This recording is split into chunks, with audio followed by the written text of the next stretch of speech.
my name is Mike and welcome to the fourth tutorial in the Puppeteer tutorial series. In this video, what we will be doing is talking about how to scrape Amazon categories concurrently, so at the same time we will be scraping multiple pages using a library called Puppeteer-cluster. So let's see what the library is about. Before we continue any further, if you haven't watched the episode 1, 2 and 3, you can click up here so you can get first an idea of what Puppeteer is and how you can do many different stuff, because we will continue from there to Puppeteer-cluster. So yeah, back to the video. So what is Puppeteer-cluster, you ask? Well, Puppeteer-cluster is a library that can spawn multiple instances of Chromium via Puppeteer. So it still uses Puppeteer, the main library, but it helps you to keep track of multiple jobs. Okay, you can call them jobs.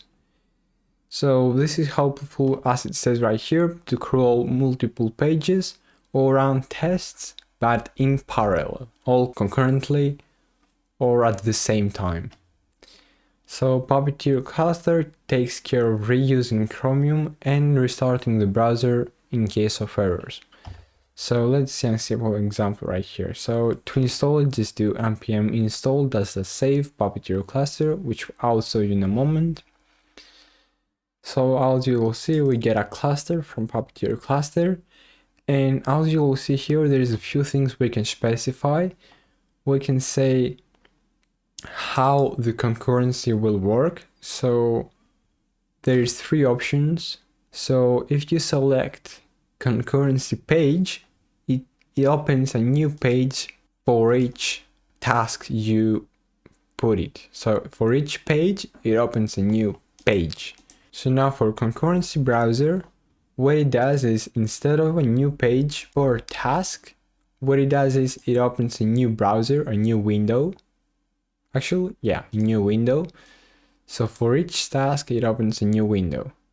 And from that page that is open, it does everything else.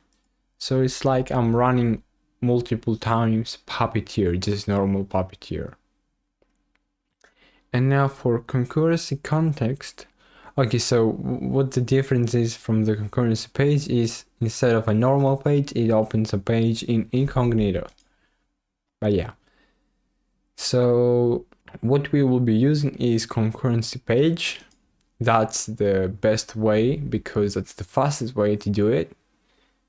But I don't know, if you want to use concurrency browser, there is many reasons that you will want to do that. In case the browser fails, it gets an error or something like that, it crashes for any reason, this will not affect the other tasks or jobs.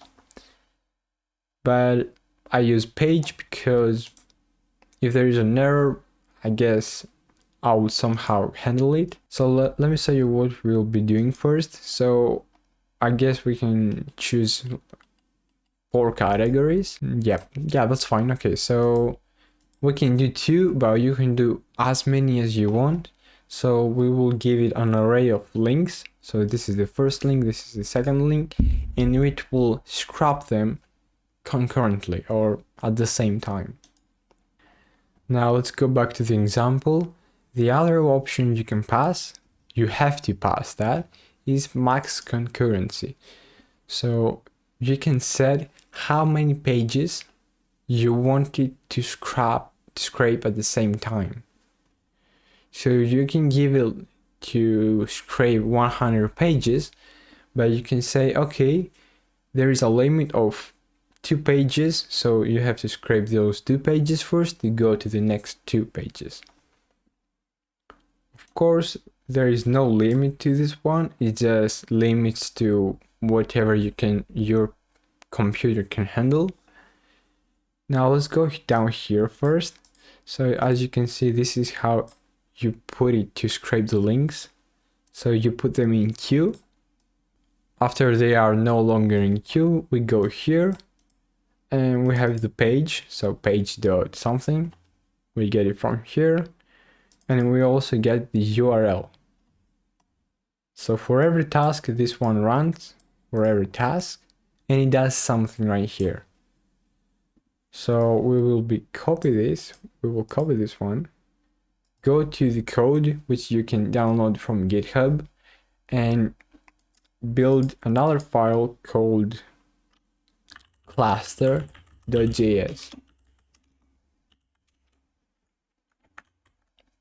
And copy this one here.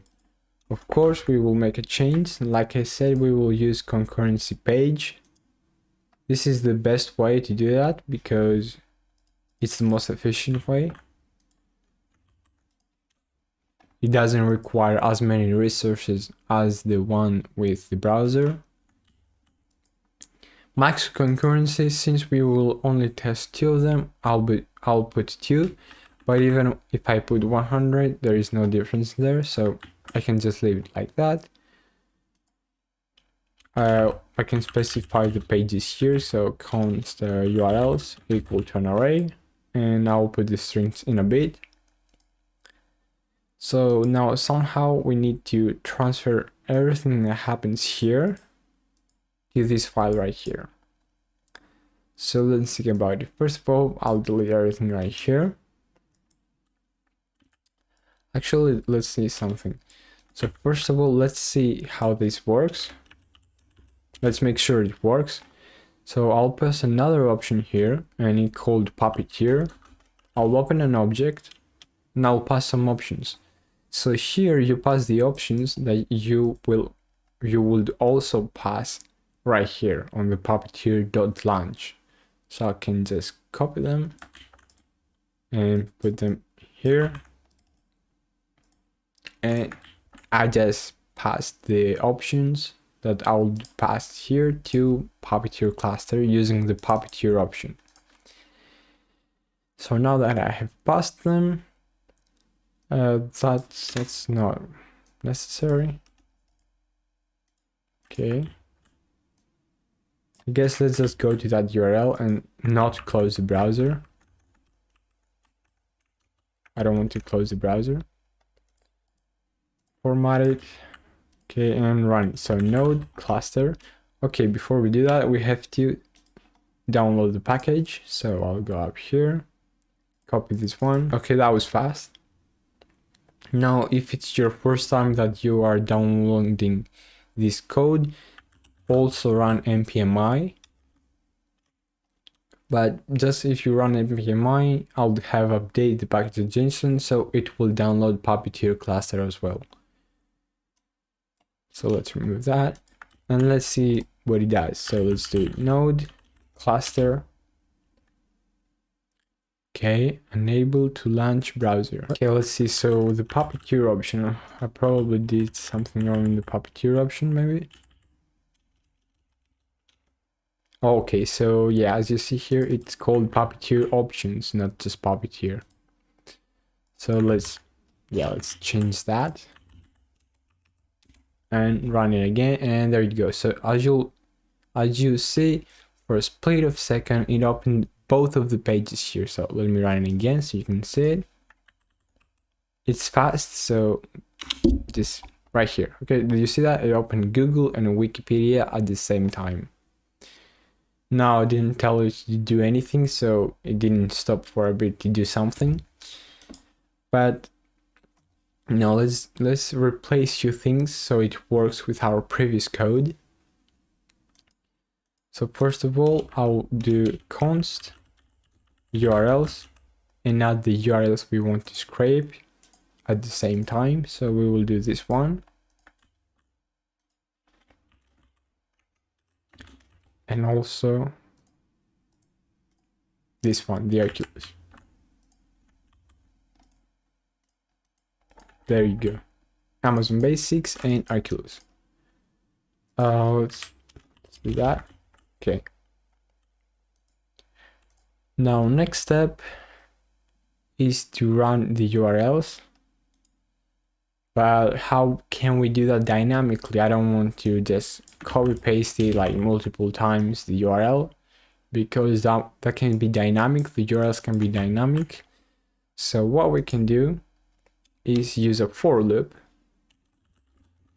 for each URL of URLs. We can tell it to await,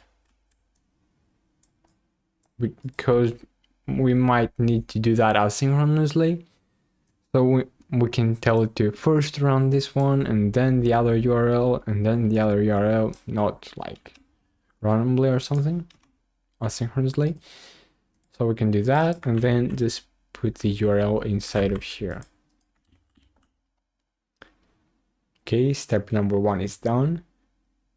Now what we need to do is right here replace what it will do with this one right here. So from this one, await page.goto, we don't want this part. Everything after that, copy. Neither do await browser.close, because this is replaced by this one right here. So there we go. We format it, and this should be it. But of course, we need to replace the URL with the dynamic URL option. So format it. And yeah, that is. Okay, so CLS, and let's run it. Actually, let me stop it, but before I stop it, okay, that was weird, but okay, we can fix that. So let me close that first of all. Let me go to the results, delete the previous results, so we can make sure it's working. And we have to add something else here, something that can handle the errors, because we probably had an error when it stopped, but we didn't handle it, so it just crashed. So let's see how we can handle the errors. Up here, error handling. Right here, okay, so it uses an event handler called cluster on task error, and it gives us some data. So it gives us the URL, yeah, that's probably it, and the error message. So let's copy it, put it right here above the cluster, the task, and run again. Okay, once the page loads, for some reason it stops working. Okay, so it says error crawling. Okay, FS is not defined. Okay, so we forgot to copy the const fs. So let's run again. And now it seems to be working. As you saw, Oculus changed the page. Boom, it finished with the pages. It was almost 3 pages. Now this one also works, so it goes to the next page. And okay, we wait. Okay, probably crashed. Maybe because I interfered while it was working. Yeah, probably did. Okay, so let me run it again without interfering. But as you will see, both Amazon Basics right here and Oculus worked, but let's see if it will work without any issues again. So let's rerun it. Oculus will finish first because it only has 3 pages, so this is the third one. Okay, actually 4. And now we are on the Amazon Basics, and it goes to almost 7 pages. Okay, and done, it finished. Now the browser didn't close because, as you'll remember, we have comment this one right here. So there we go. We uncomment. Now it will close the browser, and it will let us know the task was completed successfully. So yeah, there we go. Now you can get more results and faster using Puppeteer cluster. So this is one example. Another idea you can do is you can tell it to scrape one category, just multiple pages each time. So you can give it a queue, with page number 1, page number 2, all the way to page number 7. Or if it has several thousand, you can like queue several thousands pages. Because how you can do that is probably the URL contains, okay, right here. So it says page equal to 2, and we are on the second page. Now if I replace that with number 3, it should go to page number 3. So yeah, page number 3. So to give you an idea, what you can do is, I guess, use a while.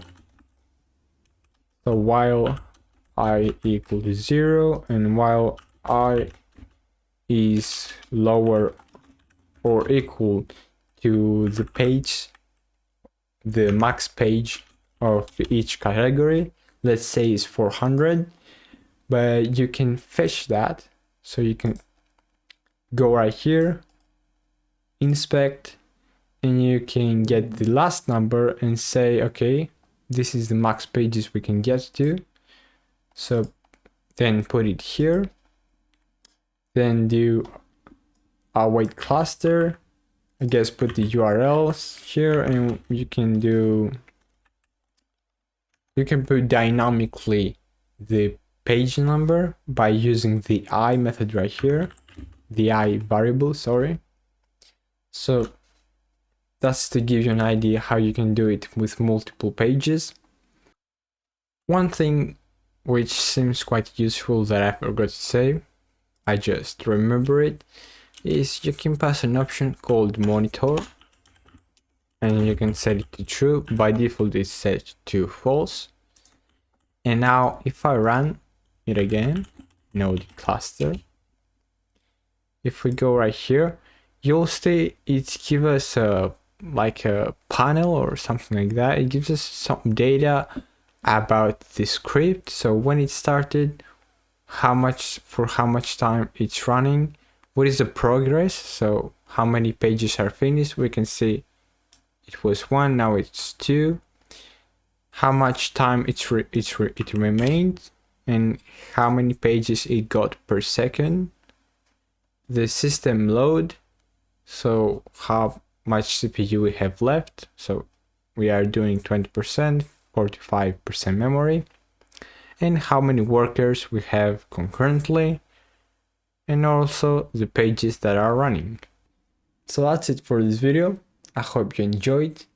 Leave a like, subscribe, and hit that bell notification so you don't miss any of my next videos. Also, let me know down in the comments what would you like to see next, if you want to see something different, or if you want another Puppeteer tutorial with few other methods like this one. So yeah, see you in the next video. Bye bye.